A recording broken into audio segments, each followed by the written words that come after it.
All right. Welcome, everybody, to our first local author chat with the Camas Public Library. My name is Ellen Miles. I'm the Programming and Outreach Coordinator at the Camas Public Library, and I am very excited to have for our first local author chat, Marissa Levien. Thank you so much for coming Hello. with us. Hello. I have a little intro I'm going to read, and then I have some interview questions for you. So Marissa Levien is a writer and an artist who grew up right here in Camas, and she received her MFA from Stony Brook University in 2019. Her debut novel, The World Gives Way, was published by Orbit in June of this year. So again, Marissa, thank you so much. And are you ready for the questions that I have? Yes, thank you for having me. This is so exciting. Get to have a little hometown pride. It's good. I know. It's great. So, all right, my first question is like super generic and easy. Just can you tell us about yourself? Yeah, sure. Like you said, I grew up in Camas. I basically spent all of my teenage years in Camas. I moved down to your guys' neck of the woods when I was like 9, and then and I stayed there until I moved out of the house when I was 18, and that's when I headed to New York, and I went to New York University, tried my hand at acting for a little while, and eventually slipped into writing. Which actually is a strangely common path. There's a serious funnel from like theater to writing. I've had a lot of fellow authors that I've had conversations with, and they're like, "You like musicals too? I love musicals. I was so and so in this play," and there's a lot of that. But yeah, and I've mainly lived in New York City. But when I went and got my MFA, which is a Master's of Fine Arts in Creative Writing, we moved out to Long Island. And so yeah, it's been a while since I've been a Camas resident, but it's always close to my heart. And I have to say that I miss mountains a lot, because the West Coast really has it good for mountains. There's like just these tiny piddly little things that they have out here. The skiing's quite terrible. Yeah, I mean, Mount Hood, like there's just no replacement for Mount Hood. Oh no, there really isn't. You can see it on the horizon that way. I totally took that for granted when I was growing up. All right, well, awesome. Let's move on to the next question. It's a little bit more literary related.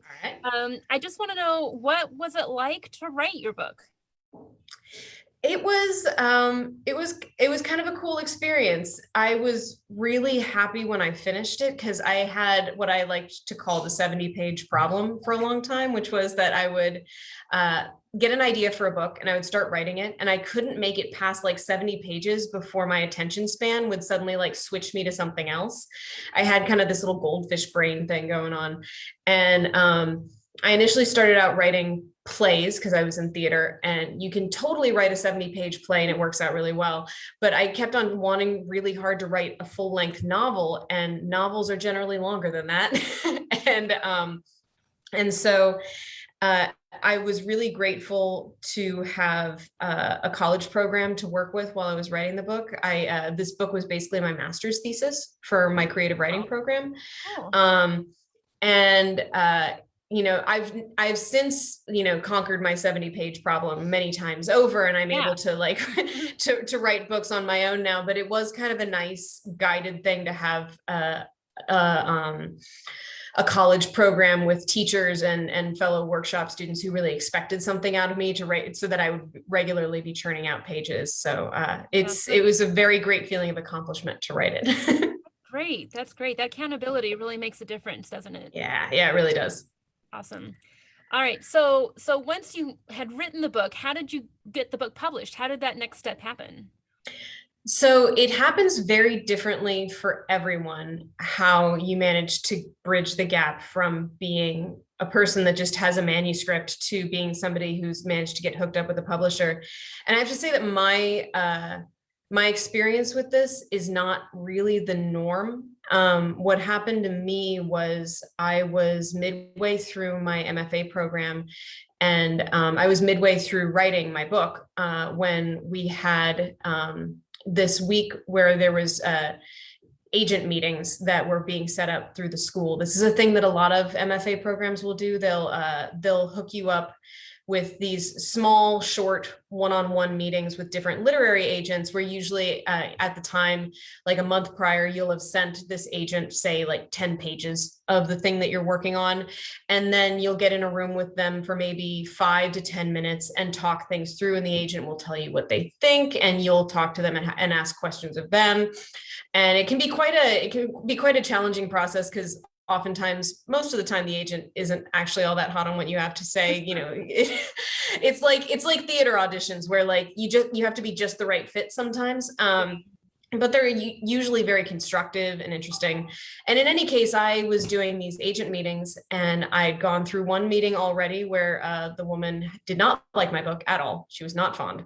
And then I got set up with this other woman, Sarah Bedingfield, who became my agent, and we had a nice 10-minute chat. And it just so happened that I had been doing a workshop on my novel in a workshop class the day before, and the classroom that they'd stuck her in was in that classroom there was a giant, like 2 wide blackboard with a very detailed outline of the entire plot of my book on it. And so she'd been sitting there basically reading what was going to happen in my book. And between that and the 10 pages, she actually agreed to work with me before the manuscript was finished. And so for the last half of my MFA program, I was simultaneously finishing the book, doing my MFA, classes and things like that, and also working with my agent as an editor and as a colleague, where she would give me advice and things like that. And then from there, we polished it up. And agents are really helpful in processes like this if you want to work with a major publisher, because they tend to be the middleman. And she then pitched it to a great number of editors that she knew. And there was a lot of people who passed on it, but eventually we had, I think, 3 or 4 people who asked for interviews and said yes and made offers. And then eventually I decided between those that I wanted to go with Orbit, which is, they're just a really great publisher, and they've got a really wide reach. And it was kind of the best of both worlds, because I knew that I really also just loved my editor that I worked with. And so I knew that I was going to have a really good personal touch with her, but it would be a publisher that would give me a wide reach. And it was a fascinating process. It was the first time I'd ever done anything like that. And it definitely, I feel like I was learning stuff as I went, but it worked out really well. That's awesome. That's awesome. I love the Blackboard story. I mean, that's really a case of like being in the right place at the right time with the right person, like all of the stars aligned. Yeah. It's one of those things, like, people talk about this, honestly, with most careers in the arts. When you start to gain success, it turns out that, like, you can be really good at what you need to have to, start to, like, gain success professionally in most arts things, as far as I'm concerned, is you need to have some natural talent, but also you need to work really, really, really hard. And then also you need a little bit of luck. You need certain things to happen. You need those moments where the stars kind of align, and luck is helpful. And I definitely, that was my big piece of luck right there that really helped things fall into place. Great. Well, the first piece of luck of many. You'll have much more. Thank you. Yeah. Fingers crossed. All right. So my next question is, was there anything that surprised you during the whole process? Like anything specific that surprised you? Yeah, there's a couple things. One of them is actually, I was expecting it, when it came to working with a publisher, I was expecting it to be a lot harder. I was expecting to have to fight through things a little bit more. And I think this is because I was in theater before I was doing this, because theater is a really wonderful world, and I really enjoyed my time there, but it's very dog eat dog, and you kind of have to shout to be heard and to make sure that people are noticing you. And at the time, like, I had an agent for a while, and I kind of had to shout to make sure that they were still sending me out on calls, things like that. And so I expected that I was going to have to be, like, checking on my publisher and really, like, watching them to make sure that they were, doing right by me and everything. And that really didn't, I figured out pretty quickly that didn't need to happen, that it was in their best interest that the books sell. And so They were incredibly supportive of me. They got me all sorts of really great bits of publicity. They gave me the most beautiful cover. I love, the cover of my book. Yeah. They really believed in the book as much as I did. And so it became like having a team rather than having somebody that I was having to like shout to be heard. And so that was a good surprise for me. And then also another good surprise is how incredibly good copywriters are. Like I always knew that they were good, but I kind of figured that with copywriting, what it would be is somebody would look over my book and be like, oh, you missed an apostrophe here or stuff like that. But they get like really in depth. It's kind of crazy. They like, it's stuff like, hey, you need a comma here. Oh, and this should be an and, things like that. But then it's also like, well, technically within the history of the country that you're talking about here, this particular piece of, weaponry wouldn't exist in this time period. Like they'll do all that research for you. Wow. Yeah, it's really crazy. Like copywriters are basically godlike for me at this point. That's good. Well, I guess they kind of just like clean up any loose ends that might be in the Yeah, book. they just think about things really hard. That's awesome. Cool. All right. Well, the next question, I'm sure, people who are watching this video, well, not I'm sure, but, there may be aspiring authors out there, aspiring writers. So what is a piece of advice you would give to an aspiring author? Keep plugging away at it, first off, and do kind of just force yourself to have confidence and believe in what you're doing. I think for a long time, I would try and hedge my bets. And if somebody asked me what I did for a living, I would cite my day job and then I wouldn't mention the writing, or I'd say like, oh, I'm trying this out, and stuff like that. But like, give yourself leave to be a writer, even if you haven't been published yet, because that's also the confidence that's going to take you through when it comes to all the other annoying parts of the process. Like when you have to pitch to an agent, you usually have to send them this cover letter. And the entire time I felt like the cheesiest, most horrible car salesman of a person, because I was having to pitch my own book and tell people why it was awesome. When in my head, I'm like, I don't know if it's awesome. I don't know if it's good at all. It could be trash. I don't know. And, sort of faking that confidence to push yourself through will kind of help you to gain it as you go. And then also the other thing is don't worry too much if your first draft is perfect. Just, take it from me, who had the 70-page problem, just finish the damn thing. And then you can go back and muddle with it as much as you want, but at least then it's finished. And finished is like the hardest thing to do sometimes. So. That's great. That is great advice. That is great advice. And if I was a writer, I would take your advice. So yeah, who knows? Maybe someday. All right, let's see. All right, let's see here. Okay, next question. What is one of your favorite books that you would recommend to everybody? It can't be your own book. Different book, not your own book. That would be so cheesy of me to recommend my own book anyways. No. Oh my gosh, I have so many favorites. Okay, so here's one that I feel like is gaining more notoriety, but I just oftentimes, I worked in a bookstore for a long time. And when I was working at a bookstore, I would constantly recommend this book to people because it just seemed to have something for everybody in it. And 9 times out of 10, they hadn't heard of it, which was great for me. I really, really love The Shadow of the Wind by Carlos Ruiz Zafón. Do you love that book too? Oh my gosh, it's so good. It's like, it's got a little bit of everything in it. Like anybody who likes books tends to like it because it's like, on one hand, it's this incredibly immersive bit of historical fiction.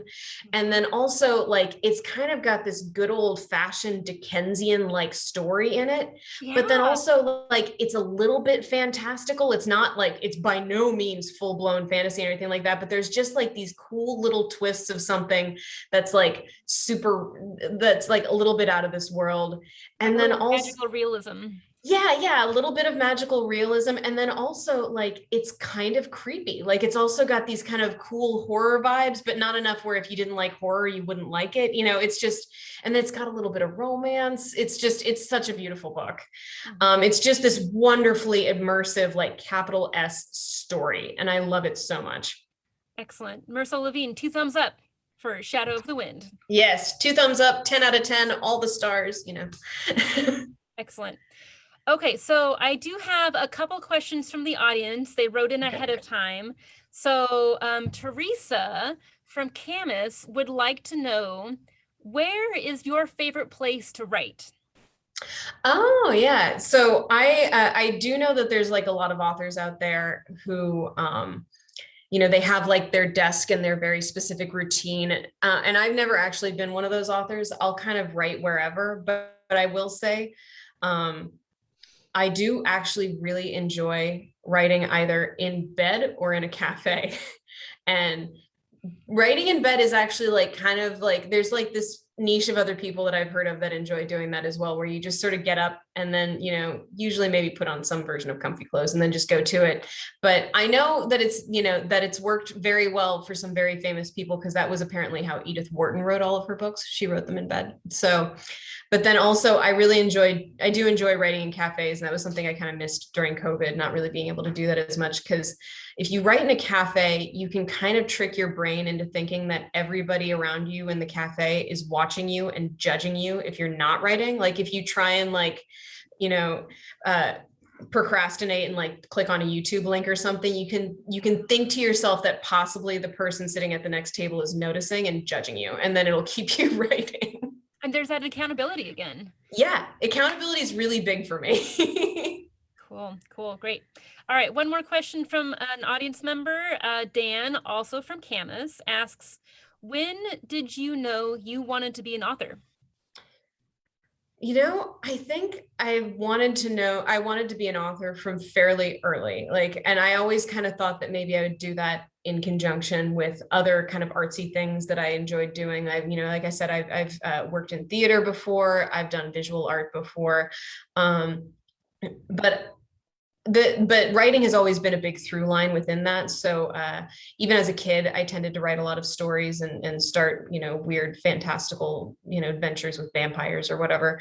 I will say, just as like a really great shout out to an amazing Camas public school teacher, Linda Kimball was my very first creative writing class, and she had wonderful things to say about my writing from the get-go. And I think she was probably one of the first people to tell me that I should consider doing it professionally, and that really stuck with me. And she teaches at Camas still, and she's amazing, and she really meant a lot to me with that. Awesome, that's great. I'll make sure that she gets this video. I'll send her the link. Oh yeah, please do. Yeah, great. Well, Marissa, that's all the questions I have today. So how can people find you, and how can they find your book?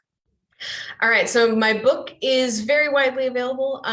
It's, you know, it's on Amazon, it's on Barnes and Noble, but honestly, like if you can buy it from an independent bookstore, Powell's, I actually did an event with Powell's at one point earlier this summer, and I know that they frequently have copies, as do most bookstores will have it, and you know, it's all available also, you know, in audiobook form. It's available as an ebook, so you can read it whatever way you like. I actually really love the actress who does the audiobook version. She does a really great job. And then when it comes to finding me, I am available on Instagram and Twitter, and it's a really easy handle to remember because I kind of have an internet magic name. Nobody quite has my name on the internet. And so it's just at Marissa Levien, all squished together, on Instagram, and same thing on Twitter. And I'm pretty active on both. And yeah, I'd love to chat with you. Okay, awesome. And your book, of course, is also available at the library. Yes, and it's also available at the public library and available at libraries everywhere. But honestly, if you haven't been to the Camas Public Library recently, it's a really pretty library. Like, I remember when that place opened, and it's one of the prettiest libraries I've ever seen. And we're just a lucky town to have a library as cool as that. We are. All right, well, you guys saw her here for Local Author Chat. We've got Marissa Levien, author of The World Gives Way. Again, Marissa, thank you so much, and have a good night. Okay. This was so much fun. Thank you. Bye. Bye.